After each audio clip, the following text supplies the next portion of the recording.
ಬೀದರ್ ಲೋಕಸಭಾ ಕ್ಷೇತ್ರದ ಕಾಂಗ್ರೆಸ್ ಅಭ್ಯರ್ಥಿ ಸಾಗರ್ ಖಂಡ್ರೆ ಇಂದು ತಮ್ಮ ಅಪಾರ ಬೆಂಬಲಿಗರೊಂದಿಗೆ ಬೀದರ್ ನಗರದ ಜಿಲ್ಲಾಧಿಕಾರಿ ಕಚೇರಿಗೆ ತೆರಳಿ ಜಿಲ್ಲಾ ಚುನಾವಣಾಧಿಕಾರಿ ಗೋವಿಂದ ರೆಡ್ಡಿ ಅವರಿಗೆ ತಮ್ಮ ಉಮೇದುವಾರಿಕೆ ಸಲ್ಲಿಸಿದರು.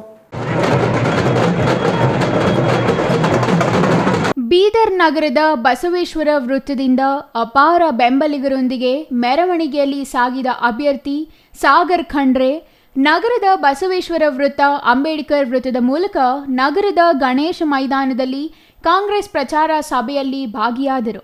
ಈ ವೇಳೆ ಮಾತನಾಡಿದ ಸಾಗರ್ ಖಂಡ್ರೆ, ಜಿಲ್ಲೆಯ ಎಲ್ಲ ಗ್ರಾಮ ಪಂಚಾಯಿತಿಗೆ ಪ್ರಚಾರಕ್ಕೆ ತೆರಳಿದಾಗ ಎಲ್ಲ ಜನರು ಬದಲಾವಣೆ ಬಯಸುತ್ತಿದ್ದಾರೆ ಎಂದರು. ಯಾರೂ ಬಿಜೆಪಿ ಅಭ್ಯರ್ಥಿಯನ್ನು ನೋಡಿಲ್ಲ ಅಂತಾರೆ. ಈ ಸಲ ಜನ ಕಾಂಗ್ರೆಸ್ ಪಕ್ಷಕ್ಕೆ ಮತ ನೀಡಲು ನಿರ್ಧಾರ ಮಾಡಿದ್ದಾರೆ. ಹಾಗಾಗಿ ತಮ್ಮ ಗೆಲುವು ಖಚಿತ ಎಂದು ವಿಶ್ವಾಸ ವ್ಯಕ್ತಪಡಿಸಿದರು.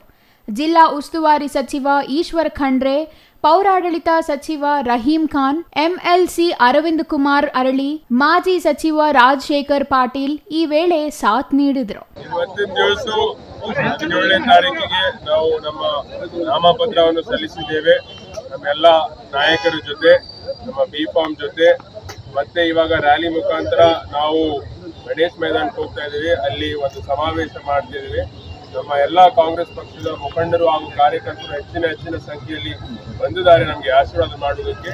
ಅದಕ್ಕೆ ಬೀದರ್ ಜಿಲ್ಲೆಯ ಜನತೆ ಕೂಡ ನಮಗೆ ಇದೇ ರೀತಿ ಆಶೀರ್ವಾದ ಮಾಡ್ತಾರೆ ಅಂತ ಅನ್ನೋದು ನಮಗೆ ನಂಬಿಕೆ ಇದೆ ಅಂತ ನಾನು ಹೇಳೋದಕ್ಕೆ ಬಯಸ್ತೇನೆ. ಕ್ಯಾಂಪೇನ್ ಅಲ್ಲಿ ಎಲ್ಲ ಒಳ್ಳೆ ರೀತಿಯ ರೆಸ್ಪಾನ್ಸ್ ಸಿಗ್ತಾ ಇದೆ. ಎಲ್ಲಾ ಪಂಚಾಯತ್ಗಳಲ್ಲಿ ನಾವು ವಿಸಿಟ್ ಮಾಡ್ತೇವೆ. ಎಲ್ಲಾ ಪಂಚಾಯತ್ಗಳಲ್ಲಿ ಬದಲಾವಣೆ ಬಯಸ್ತಾ ಇದ್ದಾರೆ. ಯುವಕರು ಒಂದು ಹೊಸ ಮುಖ ನೋಡ್ಬೇಕಂತ ಇದ್ದಾರೆ. ಯಾರು ಬಿಜೆಪಿ ಅಭ್ಯರ್ಥಿ ಇದ್ದಾರೆ ಅವ್ರ ಮೇಲೆ ಬಹಳಷ್ಟು ಜನ ನಾರಾಜಾಗಿದ್ದಾರೆ. ನಾನು ಒಂದು ಪ್ರಶ್ನೆ ಕೇಳ್ತೀನಿ, ಎಲ್ಲಾ ಪಂಚಾಯತ್ಗಳಿಗೆ ಹೋಗಿದಾಗ ನೀವು ಎಷ್ಟು ಜನ ಅವ್ರ ಮುಖ ನೋಡಿದ್ದೀರ ಅಂತಂದ್ರೆ 99% ಯಾರು ಅವ್ರಿಗೆ ಇನ್ನೂ ತನಕ ನೋಡಿಲ್ಲ. ಫೋನ್ ಮೇಲೆ ನೋಡಿರ್ಬೋದು, ವಾಟ್ಸ್ಆಪ್, ಫೇಸ್ಬುಕ್ ಮೇಲೆ ನೋಡಿರ್ಬೋದು, ಆದ್ರೆ face to face real life ಅಲ್ಲಿ ಇನ್ನೂ ಯಾರು ನೋಡಿಲ್ಲ. ಅವ್ರು ಎಷ್ಟೋ ಜನ ಹೇಳ್ತಾರೆ ಇನ್ನು ಅವ್ರ ಊರಿಗೆ ಬಂದಿಲ್ಲ, ಪಂಚಾಯತಿಗೆ ಬಂದಿಲ್ಲ, ಅನುದಾನ ತಂದು ಕೊಟ್ಟಿಲ್ಲ ಅಂತ. ಅದಕ್ಕೆ ಎಲ್ಲರೂ ಬದಲಾವಣೆ ಬಯಸ್ತಾ ಇದ್ದಾರೆ. ಎಲ್ರಿಗೂ ರಾಮನವಮಿ ಹಬ್ಬದ ಹಾರ್ದಿಕ ಶುಭಾಶಯಗಳು. ಚಂದ್ರಯ್ಯ ಸ್ವಾಮಿ, ಸಿಟಿವಿ ನ್ಯೂಸ್, ಬೀದರ್.